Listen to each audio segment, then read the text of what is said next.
And welcome in. He is Scott Venci. I'm Pekarek. And last week, Scott, we talked about boys basketball. This week, it's the girls. And obviously, last year, we had 3 state champions out at the Resch Center. It's going to be tough to duplicate that feat. It is, Drew, but I'm excited, and thank you for joining us today. I know you're a busy guy, but I'm going to ask you for some predictions today. Just right off the top, FRCC. You got Dave Johnson coming back as the coach for De Pere. You got Green Bay, Notre Dame. You got Bayport. You got who the heck's going to win this thing, AP? We're just going to let the season play out because there are a lot of good teams, 6 or 7, that legitimately have hopes of winning this conference. You mentioned Dave Johnson back at De Pere after a 4-year hiatus.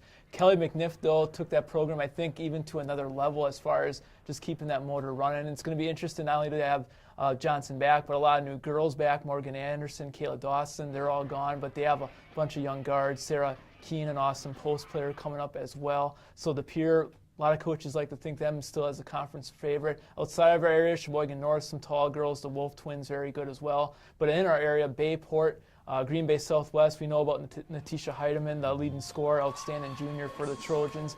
And then also Green Bay Notre Dame, of course, Sarah Rohde, back-to-back state appearances, the defending D2 state champions. Allie LeClaire, the UWGB recruit. And they, unlike past years where they had a bit of a rough start, this year they've just been steamrolling it from the beginning.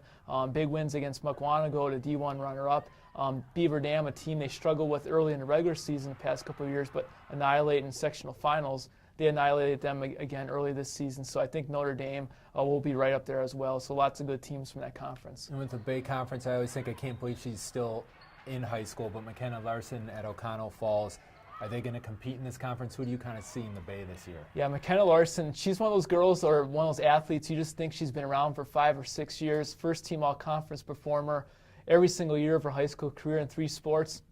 Basketball has been the one where she hasn't won a conference title or taken a team to state. I think there's an outside shot of doing both. Obviously, New London, outside of our coverage area, but a dominant D2 team, Troy Kraus back there. But I think O'Connell Falls with Larson and then also Carly Lemke, the 6'1" post player, gives O'Connell Falls a nice tandem. And then we call you around these parts Pekarek land for a reason. There's nobody that knows more about the Packerland Conference than Drew right here. Who's going to win this thing? Because, maybe it's too early to tell, but you got a lot of great teams, some that are coming off state tournament title appearances and championships. What do you make of this thing? It tells you the strength of a conference when you can say there's been some teams coming off state title championships. Yes. You cannot tell me last season there was another small conference in the state that was better than the Packerland. 2 state champions in Algoma and Kewaunee. And then Oconto, who their only 5 losses came to those 2 state champions, going all the way to sectional finals. And oh, by the way, they have a UWGB recruit in Lincoln James. Oconto's going to be the team that's going to try to push Algoma this year. Besides James, they have a lot of girls returning. But Algoma is Algoma. Mark Zastro has done an outstanding job there. He's got more conference championships than he does conference losses, going after their 8th straight title. Of course, Kewaunee has won shares of 3 straight, but they have their entire starting lineup to replace. They'll be better by the end of the season, but Algoma, you look at sophomores like Bailey DeLoret and Anna Deere, I think Algoma, again, is the team to beat there. Does anybody know more about prep sports than you as we leave? This is crazy. I don't know. Okay, you're an expert. All right. Okay. I guess. For Scott Venci, I'm Pekarek. We're out.